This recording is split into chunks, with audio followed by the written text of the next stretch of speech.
Hello बच्चों, नमस्कार। आज हम सीखेंगे समीकरण युग्म का संगत असंगत चेक करना। अगर आप मेरे चैनल पर नए हैं तो मेरे चैनल को सब्सक्राइब कर लीजिएगा, क्योंकि ऐसे ही नए वीडियो हम लगातार लाते रहते हैं।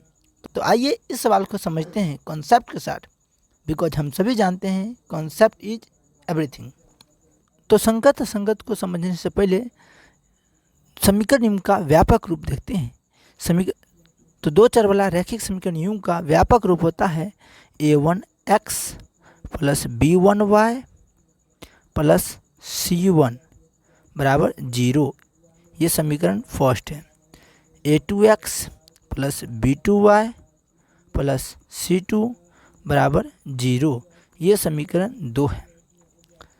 तो दोस्तों, हम यहाँ से ये बात सीखना चाहते हैं कि x के साथ जो होता है उसे a कहते हैं। अगर वह समीकरण 1 का है तो उसे a1 कहते हैं।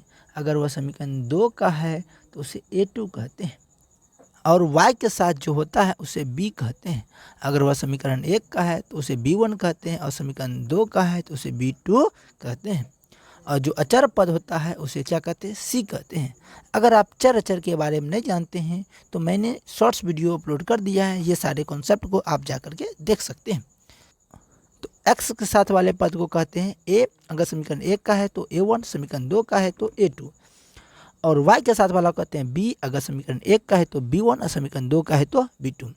और अचर पद को कहते हैं c। और समीकरण 1 का है तो c1, समीकरण 2 का है तो c2। अगर आप ये समझ गए हैं तो आइए अब संगत असंगत का फॉर्मूला देखते हैं।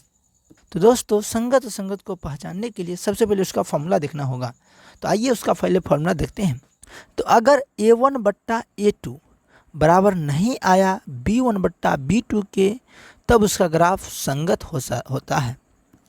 और अगर a1 बट्टा a2 बराबर आ गया b1 बट्टा b2 के और बराबर आ गया c1 बट्टा c2 के, तब उसका ग्राफ असंगत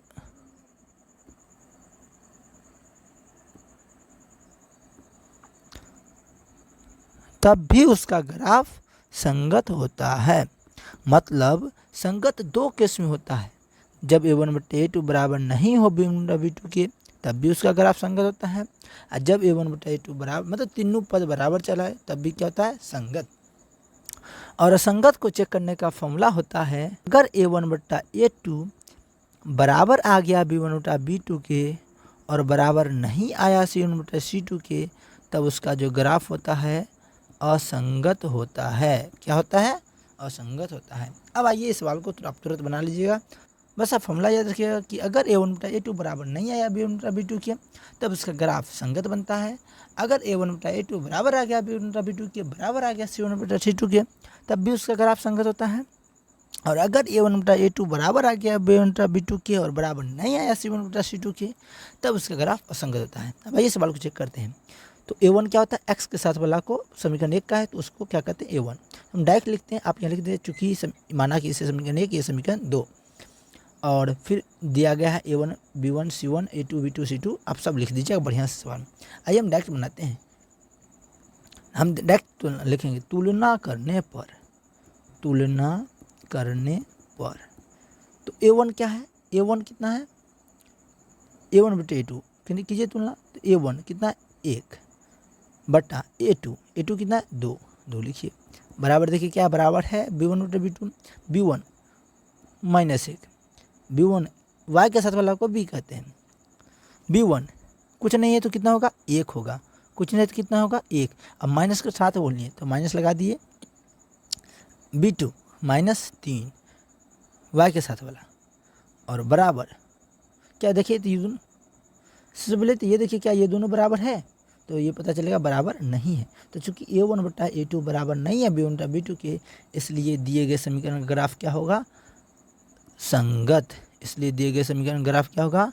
संगत।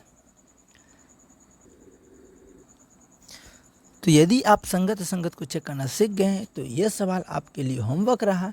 इसका आंसर ये संगत है या असंगत, इसका आंसर आप मुझे कमेंट में बताइए।